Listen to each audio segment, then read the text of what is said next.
Everyone and welcome back to my channel. आज मैं बहुत ही इंपॉर्टेंट टॉपिक के ऊपर बात करने वाली हूँ, वो है म्यूचुअल फंड इन्वेस्टिंग। आज मैं आपको ऐसी चीज़ें बताने वाली हूँ कि आपको क्या मिस्टेक्स नहीं करनी चाहिए म्यूचुअल फंड में, इवन एसआईपी करने से पहले या लमसम पार्क करने से पहले। तो आपको क्या क्या चीज़ें देखनी चाहिए, उसके बाद ही आपको डिसीजन लेना चाहिए कि आप कौन से म्यूचुअल फंड में एसआईपी करना चाहते हैं या लमसम पार्क करना चाहते हैं। तो आज डिस्कस करते हैं कि 7 मिस्टेक्स जो आपको अवॉइड करने चाहिए। वीडियो को एंड तक ज़रूर देखिए क्योंकि मैं प्रॉमिस करती हूँ कि ये वीडियो आपके लिए बहुत हेल्पफुल होने वाली है। तो सबसे पहले जो मिस्टेक होती है वो हम क्या करते हैं कि अगर हमें खुद से इन्वेस्ट करना है म्यूचुअल फंड में, तो हम ये करते हैं कि जो पास्ट परफॉर्मेंस होती है, यानी कि जो भी रिटर्न्स होते हैं, पास्ट हिस्ट्री होती है रिटर्न्स की, हम वो देखते हैं और इन्वेस्ट कर देते हैं। हमें दिख रहा है कि कोई म्यूचुअल फंड ने अगर लास्ट 3 इयर्स में 30 या 30% से ज़्यादा रिटर्न दिया है, 25-30 भी दिया है, तो हमें लगता है कि बहुत अच्छा म्यूचुअल फंड है, चाहे वो कोई भी कैटेगरी हो, हम वो भी नहीं देखते। तो पास्ट परफॉर्मेंस ट्रैक करना म्यूचुअल फंड अगर आप इन्वेस्ट कर रहे हैं तो ये सिर्फ सफिशेंट नहीं है। आपको क्या देखना है कि कोई भी म्यूचुअल फंड में सबसे ज़्यादा उसकी स्टेबिलिटी मतलब कि जब डाउनसाइड आता है मार्केट का तो क्या वो म्यूचुअल फंड सस्टेन कर पाता है, उसके रिटर्न्स अगर गिरते हैं तो कितने गिरते हैं, रिकवर होता है तो कितने टाइम पीरियड में रिकवर होता है और रिकवर होता भी है या नहीं। तो सबसे पहले आपको स्टेबिलिटी देखनी चाहिए, उसके बाद कंसिस्टेंसी देखनी चाहिए। तो जैसा कि मैं अपने वीडियोस में ज़्यादातर बात करती हूँ कि जो भी म्यूचुअल फंड मैं रेकमेंड करती हूँ, मैं उनकी कंसिस्टेंसी ज़रूर चेक करती हूँ। कंसिस्टेंसी मतलब कि जैसे अगर आप उनके इन बिटवीन परफॉर्मेंसेस भी देखेंगे तो कितना वो म्यूचुअल फंड कंसिस्टेंट है। ऐसा नहीं होना चाहिए कि जैसे कि उसने लास्ट 2 इयर्स में अच्छा रिटर्न दे दिया, अभी लास्ट 1 ईयर में सबसे पीछे चला गया है ना, और लास्ट 1 मंथ या 6 मंथ्स में बिल्कुल ही नेगेटिव रिटर्न आ रहा है या बहुत ही ज़्यादा अपने पीयर की कंपैरिजन में बहुत कम रिटर्न आ रहा है। तो हमेशा उसकी कंसिस्टेंसी देखनी चाहिए। उसकी रैंकिंग भी देख सकते हैं आप कंसिस्टेंसी चेक करने के लिए। मतलब कि वो म्यूचुअल फंड अगर अंडर 5 है, टॉप 5 में है, तो क्या वो 5 साल से है, 10 साल से है, क्या या सिर्फ 1 साल से है। तो ये आप ज़रूर चेक करिए कि कंसिस्टेंट है या नहीं। उसके बाद आप चेक कर सकते हैं उसकी लॉन्ग टर्म ट्रैक रिकॉर्ड, उसकी पोर्टफोलियो चेक कर सकते हैं, पोर्टफोलियो में कौन से स्टॉक्स हैं। एटलीस्ट टॉप 10 या टॉप 5 स्टॉक्स तो आप चेक करिए ही करिए, क्योंकि टॉप 10 स्टॉक्स बहुत इंपॉर्टेंट होते हैं किसी भी म्यूचुअल फंड के। तो आप ये सारी चीज़ें उसमें चेक कर सकते हैं। तो ये पास्ट परफॉर्मेंस के पीछे सिर्फ ना जाए, ये सारी चीज़ें उसके पहले चेक करें। तो ये हो गया मेरा फर्स्ट पॉइंट। उसके बाद सेकंड में आप क्या करते हैं, बहुत ही इम्पेशेंट अप्रोच रहती है। तो सेकंड मिस्टेक होती है हमारी बहुत ही इम्पेशेंस।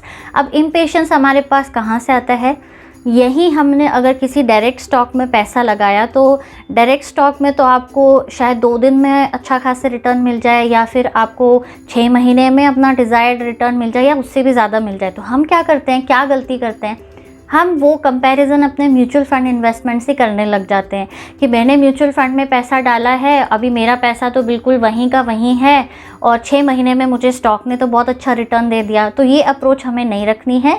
म्यूचुअल फंड हमेशा स्लोली, ग्रेजुअली और over a period of time, यानी कि लॉन्ग टर्म इन्वेस्टमेंट है और धीरे धीरे ही बढ़ेगा।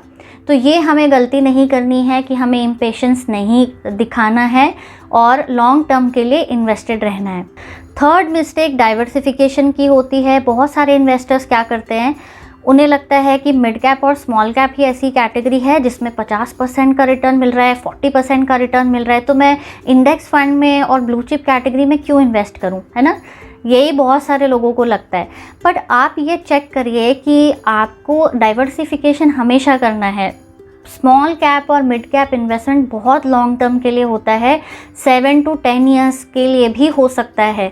तो आप ये भी चेक करिए कि आपको थोड़ा थोड़ा डाइवर्सिफाई करना है। बिल्कुल ही रिस्की एसेट क्लास में, रिस्की जो म्यूचुअल फंड्स होते हैं उसमें भी नहीं जाना है, और बिल्कुल जो सेफ़ होते हैं उनमें भी पूरा का पूरा पैसा नहीं रखना है। तो आप हमेशा डाइवर्सिफाई करके रखिए। कुछ पैसा आप स्मॉल कैप में रखिए, कुछ मिड कैप में, कुछ इंडेक्स में भी रखिए, कुछ large cap, large and mid cap, मतलब इस तरह से आप अपनी एसआईपी को डाइवर्सिफाई करिए।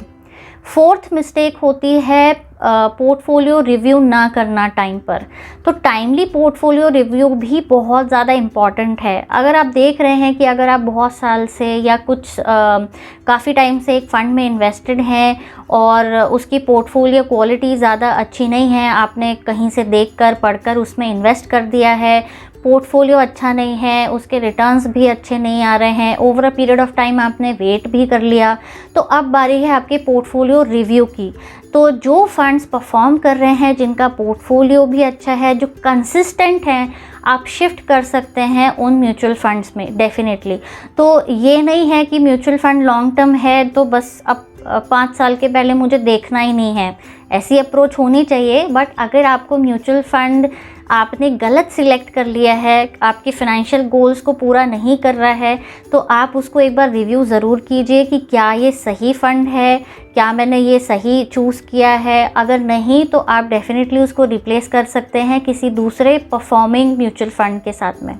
5वीं मिस्टेक जो हम अक्सर करते हैं वो ये होती है कि हम अपनी रिस्क टेकिंग कैपेसिटी बिल्कुल भी नहीं चेक करते और म्यूचुअल फंड्स में इन्वेस्ट कर देते हैं। तो हमें पता होना चाहिए कि कौन सा जो फ़ंड है उसमें कितना रिस्क आएगा साथ में, और हमारे फिनेंशियल गोल्स किस तरह से हैं। अगर मैं रेडी नहीं हूँ कि मुझे 7 से 10 साल तक वो पैसा नहीं लगेगा, मुझे 5 साल बाद या 3 साल बाद चाहिए, तो डेफ़िनेटली मैं बहुत ही ज़्यादा रिस्की म्यूचुअल फ़ंड में, बहुत हाई रिस्क में नहीं जाऊंगी। तो हमें अपना रिस्क टेकिंग कैपेसिटी बिल्कुल देखना चाहिए कि हमारी इनकम कितनी है, हम कितना सेव कर पा रहे हैं, कब हमें उन पैसों की ज़रूरत एक्चुअली पड़ने वाली है, राइट। तो ये सारी चीज़ें भी हमें देखना चाहिए कि हमारी रिस्क टेकिंग कैपेसिटी कितनी है। फॉर एग्ज़ाम्पल, अगर मैं ज़्यादा रिस्क नहीं लेना चाहती अपने पोर्टफोलियो में, तो मैं बहुत ज़्यादा स्मॉल कैप फंड्स प्रेफर नहीं करूँगी या मिड कैप फंड्स प्रेफर नहीं करूँगी अपने पोर्टफोलियो में। तो इसी तरह से आप भी चेक कर सकते हैं। और लास्ट जो हमारी मिस्टेक होती है, 6th मिस्टेक, वो ये होती है कि हम ठीक से रिसर्च नहीं करते, हम अपनी रिसर्च पूरी नहीं करते। हम अक्सर क्या होता है कि कहीं या तो किसी ने, हमारे फैमिली मेम्बर ने या किसी फ्रेंड ने बता दिया कि मैंने इस फंड में SIP की है, तू भी स्टार्ट कर दे, तो हम क्या करते हैं कि ठीक है, इसने की होगी तो अच्छा ही किया होगा, मैं भी अपने SIP इस फंड में स्टार्ट कर देता हूँ। तो ये गलती हमें नहीं करनी है। हमें अपनी तरफ से कुछ ना कुछ रिसर्च ज़रूर करनी है। हम कहीं ना कहीं वेबसाइट पे पढ़ सकते हैं या फिर यूट्यूब पे भी देख सकते हैं कि ये फ़ंड किस तरह से परफॉर्म कर रहा है। जब हम कन्विंस होंगे उसके बाद ही हमें अपना इन्वेस्टमेंट करना चाहिए। तो ये थी टॉप 6 मिस्टेक्स जो हम में से कभी ना कभी हर किसी ने की है। तो अभी वो मिस्टेक्स को हम सुधारते हैं और आगे से अपना इन्वेस्टमेंट राइट करते हैं। आई होप आज की वीडियो आपको हेल्पफुल लगी होगी, और अगर आपको अच्छी लगी है तो आप प्लीज़ मेरे चैनल को सब्सक्राइब करिए ताकि ज़्यादा से ज़्यादा लोगों को हेल्प मिल पाए और मैं भी आपके सामने नए नए वीडियोस लेकर आ सकूं। मिलती हूँ मैं अपने नेक्स्ट वीडियो में। Till then bye bye, take care.